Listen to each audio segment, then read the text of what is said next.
구독과 좋아요 많이 눌러주세요. 방장에게 큰 힘이 됩니다.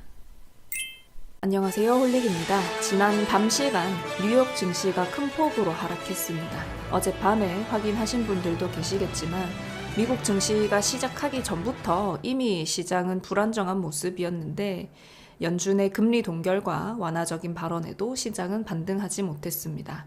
이번 1월 FOMC 정례회의 내용 뉴스로 정리해드리겠습니다. 연방준비제도는 미국 현지 시간으로 1월 26일, 27일 연방공개시장위원회에서 기준금리를 0에서 0.25%로 유지하기로 했습니다. 금리 동결은 만장일치로 이루어졌습니다. 자산 매입 정책도 그대로 동결했습니다.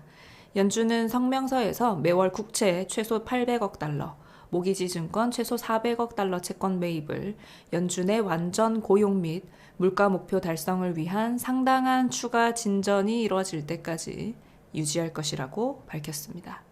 그리고 제롬 파월 연준 의장은 자산 매입 축소 등 어떤 출구에 대해서 추측하는 것은 시기상조라는 견해를 유지했습니다.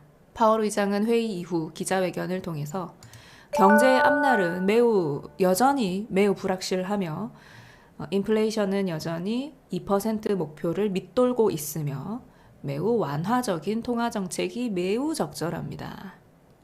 경제는 연준의 고용, 인플레이션 목표에서 멀리 떨어져 있습니다.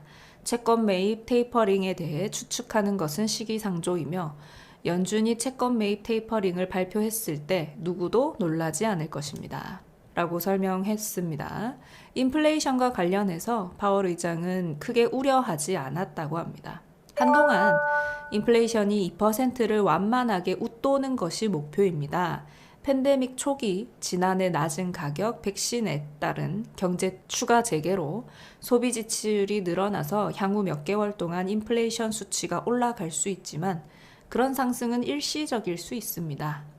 그렇기 때문에 우리는 인내할 것이고 작고 일시적이라고 볼 수 있는 인플레이션 효과에 반응하지 않고 기다리며 지켜볼 것입니다. 너무 높은 수준의 인플레이션을 볼 것으로 예상하지 않고 물론 더 올라 높은 인플레이션이 될 경우 이에 대처할 도구가 있습니다. 라고 덧붙였습니다. 현재는 전 세계 디스인플레이션 힘이 여전히 작동하고 있다고 진단했습니다. 지난 12월 성명과 달라진 점은 경제 회복 속도에 관한 평가가 다소 후퇴한 것입니다. 금리나 자산 매입 정책 이와 관련한 가이던스에는 변화가 없었습니다. 지난 12월 성명서에서는 경제 활동과 고용은 회복을 지속했지만 연초 수준보다는 훨씬 낮은 수준에 머물러 있다 라고 했고요. 이번 1월 성명서에서는 경제 활동과 고용의 회복 속도는 최근 몇 달간 완만해졌고 팬데믹의 부정적인 영향을 가장 많이 받는 부분에 약세가 집중됐다 라고 했습니다. 이렇게 회복 속도가 완만해졌다라는 표현이 추가되었어요. 월스트리트 저널에서는 연준이 최근 경제 성장이 둔화를 인정한 것이라고 평가하기도 했습니다. 이 부분이 증시의 실망감으로 작용하게 된 것처럼 보이고요. 지난밤 뉴욕 증시 3대 지수는 모두 큰 폭으로 하락했는데 다우 지수 2.05% 하락, S&P 500 지수 2.57% 하락, 나스닥 지수 2.61% 하락으로 최근에 만든 상승폭을 크게 반납했습니다.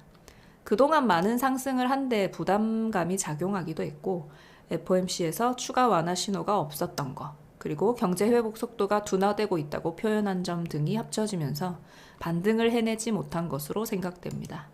최근 채권 매입 축소에 대한 우려가 생기면서 채권 금리가 상승하고 증시 분위기가 주춤하는 모습이었습니다. 이에 대해서 연준에서 선을 그어준 셈입니다. 투자자들이 걱정하는 부분 달래기를 하긴 했지만 증시 하락은 막기 어려웠네요. 다음 FOMC 정례회의 일정은 3월 셋째 주고요. 통화정책이 어떻게 달라지는지 계속해서 확인하도록 하겠습니다. 감사합니다.